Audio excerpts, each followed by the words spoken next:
Confirmar se essa arbitragem é doméstica ou internacional é de suma importância, considerando que alguns doutrinadores entendem que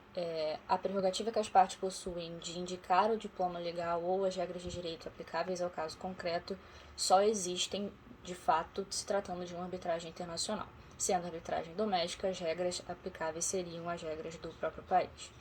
Nesse sentido, vamos passar pelos pontos que indicam que a legislação brasileira não traz um conceito fechado do que seria uma arbitragem internacional, diferentemente de outros países como Suíça, Colômbia, etc. O que nós entendemos é que o nosso ordenamento não oferece essa previsão legal, mas na verdade existe uma controvérsia doutrinária nesse sentido, porque o artigo 34 da nossa lei de arbitragem, seu parágrafo único, prevê que a sentença arbitral estrangeira é aquela proferida fora do território nacional. E em que pese muitos doutrinadores renomados como Carmen Tiburcio, Maristela Basso e Jacob Dollinger defendem que a legislação brasileira emprega o critério geográfico, sendo internacional a arbitragem cuja sede do tribunal é no exterior e doméstica a que possui sede no Brasil, por força desse artigo 34, parágrafo 1º, como mencionado. Aqui a gente se filia ao entendimento de que a legislação brasileira não traz essa definição precisa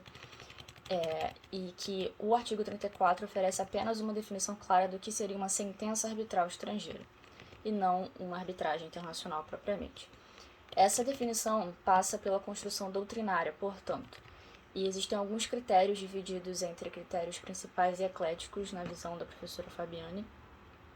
Versosa, que podem nos ajudar a resolver esse ponto aqui.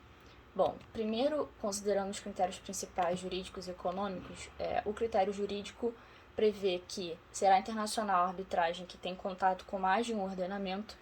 e, pelo critério econômico, seria internacional a arbitragem que provoca consequências recíprocas em mais de um país, né, em ambos os países envolvidos na controvérsia.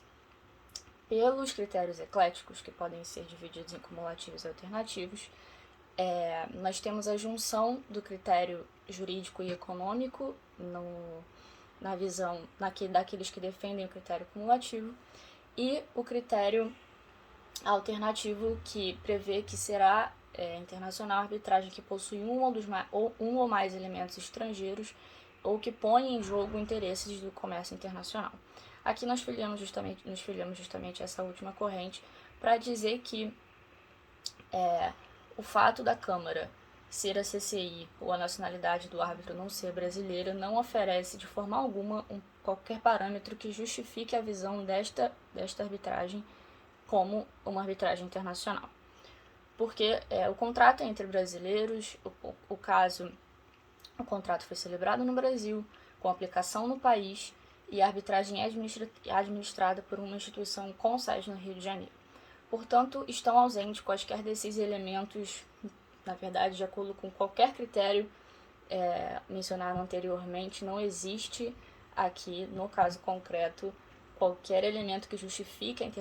internacionalização da controvérsia. Mas, ainda assim, considerando esse critério eclético como mencionado, essa arbitragem é uma arbitragem doméstica e nossa argumentação vai se basear nesse pressuposto.